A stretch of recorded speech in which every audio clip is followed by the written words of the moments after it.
Hey everybody, I've got some tips relating to common mistakes that intermediate players tend to make, so let's get started, and I can't think of a better place to start than chastising you guys for not playing Republic. So if you need a guide on how to play Republic, you can see my government guide below, I'll link it in the description, but let me sell you on why playing Republic is so essential. Check out these saves. So here I'm netting 107 gold per turn. Look, 107, sliders at 0, and now let's check out the second save. Here, I'm getting 201 gold per turn.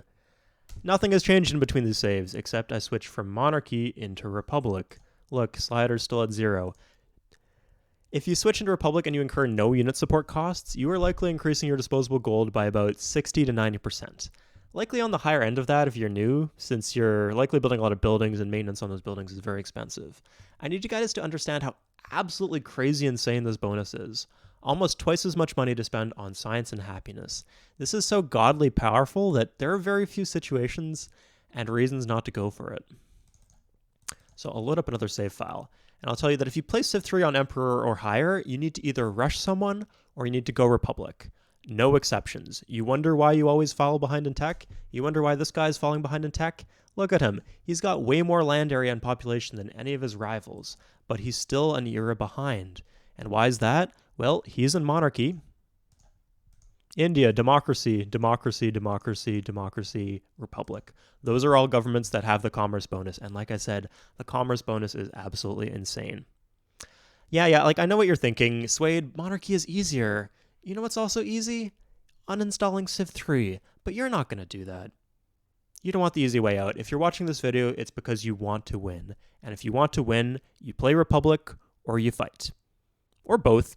You could do both at the same time, actually. Republic is such a stupidly overpowered government that's actually the best warmonger government until communism, if you play it right. So, problem number 2 I see is people building granaries after the expansion phase is over. So, granaries are mostly useful during the expansion phase. Their main purpose is to pump out workers and settlers fast. Otherwise, they just aren't really worth the 60 shields that they cost, and the 1 maintenance per turn that they cost. I generally only recommend building a couple granaries. I'd say for every 9 cities worth of expansion that are possible on your map, you could go for 1 granary. So if you think you're likely to get about 25 city spots on a particular map, you don't want to build more than 3 granaries. That's a big mistake, is building too many granaries. So let's look at this here. New Shantung, it's super corrupt, it's having happiness issues, it doesn't need a granary. I don't know what else to say. Like the cost, the return on investment for building a granary is just so bad past the expansion phase that it's just not something that you want to do. All right, problem number 3 is not trading luxuries. It's common for me to load up save files, check the trade advisor, and I see this. This is a bit of an extreme example, but have a look. The AI has a luxury open to trade, 5 different luxuries, actually, in this specific case. And all the human player has to do to take them is to give them music theory or something useless like that. Look how badly the human player is hurting for the extra happiness. Look, there's specialists in all these cities.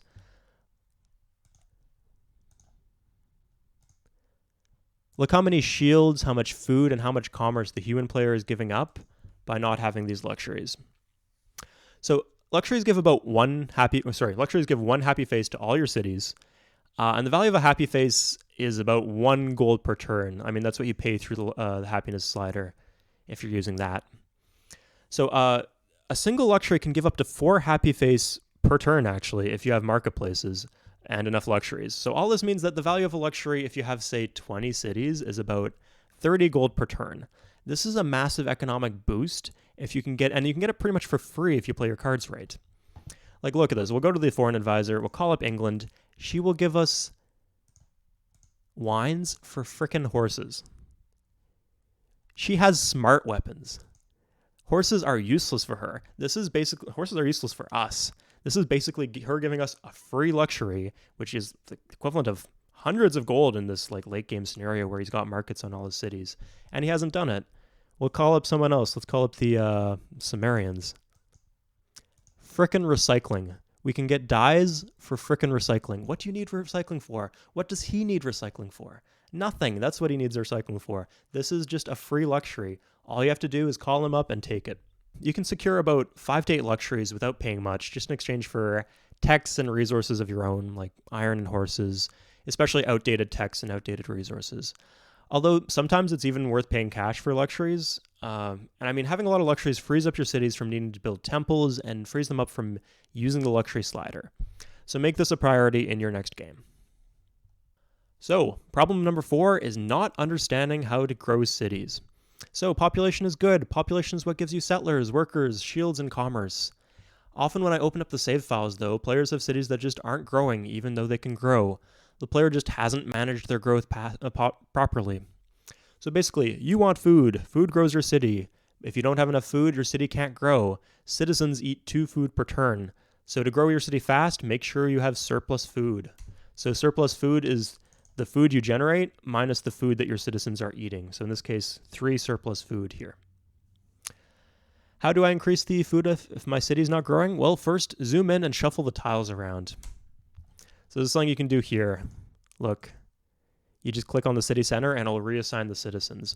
Often this is the case when, like, let's say he was stuck on growth and then he built the harbor, and the harbor gives +1 food, and so suddenly he has all this extra potential food, but it won't automatically reassign the citizens. It only assigns new citizens when the city grows, or when the borders expand due to culture the first time. So yeah, you can just reassign the citizens that way. You can like trade them back and forth between cities. Let's say by doing that. If, for example, Sardis has a ton of food and Antioch doesn't have much food, then you can, and there's a high food tile here, then you can give it to Antioch. Might be helpful to do. But there are a bunch of other ways to get food too. So normally irrigation is a really important one. Like if you don't have a river or a lake nearby, you chain the irrigation down. So if you can't irrigate this tile at the start of the game, but if you irrigate this one, you can do this, this, this, this. It goes through the city, this, and you can get all the way down here. It really pains me when I open up a save file and I see like a plain city that it could grow pretty easily. All you need to do is chain some irrigation in, but it doesn't because they never get the irrigation in. So notice how citizens eat 2 food per turn. Plains without irrigation only produce 1 food per turn. So if you're working those tiles, eventually your city will just stop growing. Harbors, of course, are also good for increasing your city growth. Railroading irrigated tiles, that's good too. And also chopping down Martian jungle. So Bactra, for example, if you chop down this Martian jungle, this would all be grassland, and grassland is very easy to grow with. But he doesn't have all that jungle chopped down, and so his cities aren't growing. Same thing with Sardis, same thing with Tyre. These cities could be much bigger. You'd be getting much more production, commerce, etc. from these cities if you just focused on growing them. And the last thing I want to say is do not use entertainers except for super corrupt cities where you don't care if they grow. So entertainers give 0 food, but they still eat 2 food per turn. So they will wreck your growth. And I guess on top of that, I'll say plant your cities on rivers or lakes so that you don't need aqueducts. Because if you don't have an aqueduct, then you need to build the aqueduct before you can get to size 7. So, mistake number 5, this one's so easy. This one is not scouting. It is so easy to fix this. Just build a few warriors and scouts at the start of the game, and if that's not enough to find everyone, you build kurags or galleys. If you're on a continents or archipelago map, what you do is you suicide these galleys, like you throw them into the ocean until they make it to the other side and reach the other civs. So here it would go 1, 2, 3, and then you're in ocean, so there's a 50-50 chance it dies. After that, you go 1, 2, 3 in sea. Again, there's a 50-50 chance you die. And if you survive that, you can go contact all the other civs.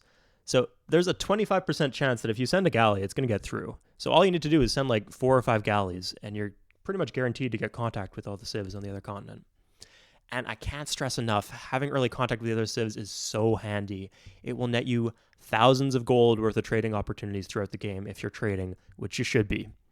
Speaking of which, mistake number 6, not tech trading. So the higher difficulty level you choose, it doesn't just make the AI tech faster, they also become more inclined to trade with each other. Civ 3 is not a 2-player game.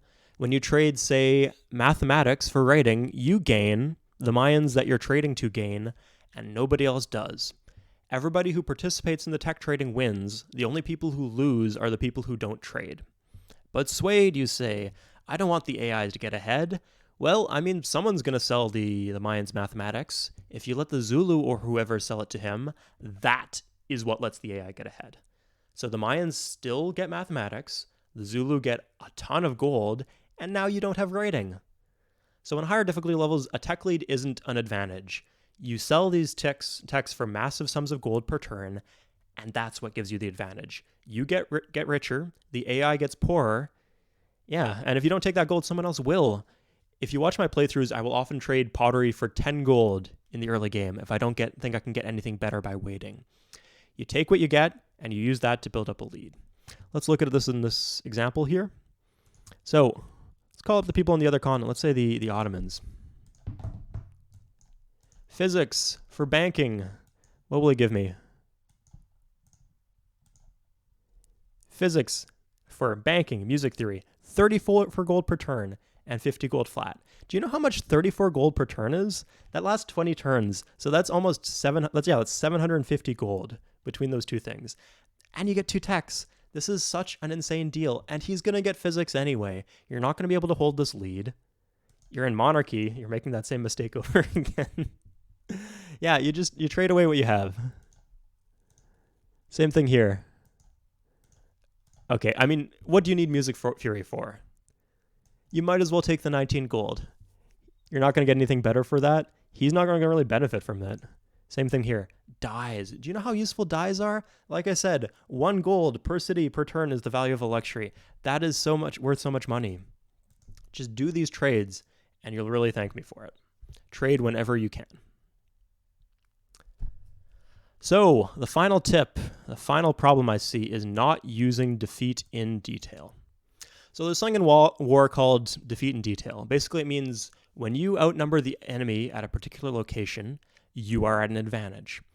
In Civ 3, that manifests itself with damaged units. Let's say your 5 archers attack 5 spearmen. You might get good RNG, you might get bad RNG, you might get average RNG. Maybe you'll lose 5 archers, maybe you'll only lose 1. It could go either way. But if, after you attack with 10 more archers, you will easily kill all the damaged units and you will take minimal casualties. So that's what you should aim for in your military campaigns. Always bring enough units to kill the damaged enemy units.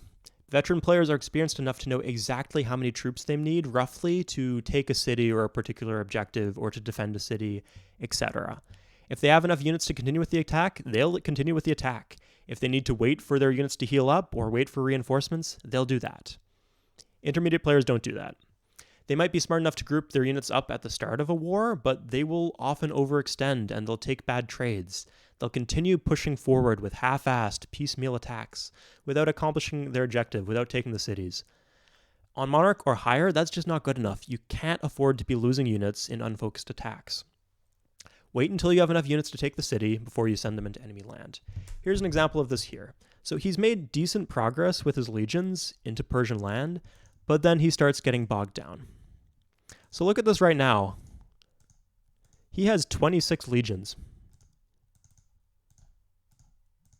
If he takes a stack of like 10 legions and pushes them in here into Persepolis, he will take Persepolis. 10 into Hamadan, he will easily take Hamadan. I know he's not supposed to be defending here with so many units. This is way too many units on defense. But he didn't wait for enough units and he didn't concentrate his force in a particular location.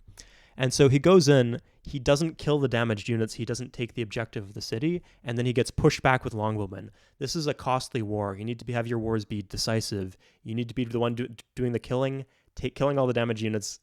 You get it, etc. So yeah, just keep that in mind. Always try to have exactly enough to take the city or a bit more. And if you go in with a stack of units and it's not enough to take the city, then you've made a mistake, and try to do it better next time. So yeah, those are the common mistakes that intermediate players make. Let me know in the comments what you think. See you guys next time.